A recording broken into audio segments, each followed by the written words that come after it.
Football বিশ্বকাপ কিংবা cricket বিশ্বকাপ বা এ জাতীয় যে ইভেন্ট বা টুর্নামেন্টগুলো হয়ে থাকে, এগুলো জুয়ার আসর সেটি বলার অপেক্ষা রাখে না। যেগুলোকে আমরা নিছক বিনোদন হিসাবে গ্রহণ করছি, এগুলো বিশ্ব বেনিয়াদের অনেক বড় বড় বাণিজ্যের অংশ।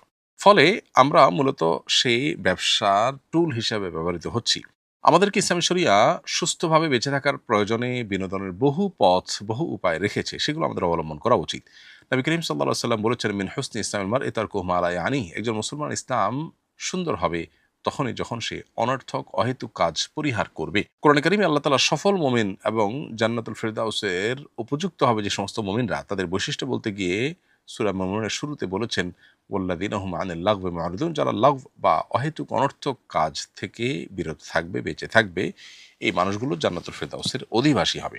সেজন্য এ সমস্ত খেলাধুলাতে মত্ত হয়ে থাকা, এগুলোতে মাশগুল হয়ে থাকা এবং এগুলোর মধ্যে উন্মাদনায় ডুবে থাকা, এটা কোনো মুমিনের সাথে যায় না।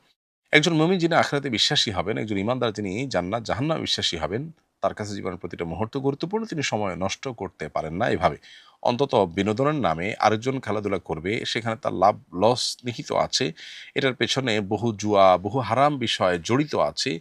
এই খেলা দেখতে গিয়ে পর্দায় আপনাকে চোখের জেনায় লিপ্ত হতেই হবে। সেটা থেকে বেঁচে থাকার কোনো উপায় নেই। আপনি ইচ্ছাকৃত গুনাহে লিপ্ত হচ্ছেন প্ল্যান করে। আপনি জানেন এদিকে তাকালেই গুনাহ হবে।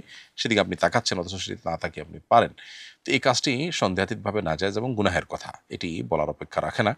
যে পরিমাণ কর্মঘণ্টা এর ফলে নষ্ট হয়, যে পরিমাণ জুয়ার আসর এখানে বসে, এটা বিশ্ববাসীর জন্য সার্বিক বিচারে ক্ষতিকর, শুধুমাত্র ধর্মীয় বিচারে নয়। অনলাইন অফলাইনে যে পরিমাণে মারামারি হয়, হানাহানি হয়, যে পরিমাণে আপনার রেষারেষি হয়, এমনিতে আমাদের সমাজে ধর্মীয়, রাজনৈতিক নানা কারণে ভেদাভেদের অভাব নেই। আবার খেলাকে ঘিরে আমরা বিভিন্ন দেশের অনুসারী হয়ে ভাগ হয়ে আপনার গন্ডগোল ফাসাদ হতে পর্যন্ত দেখা যায়।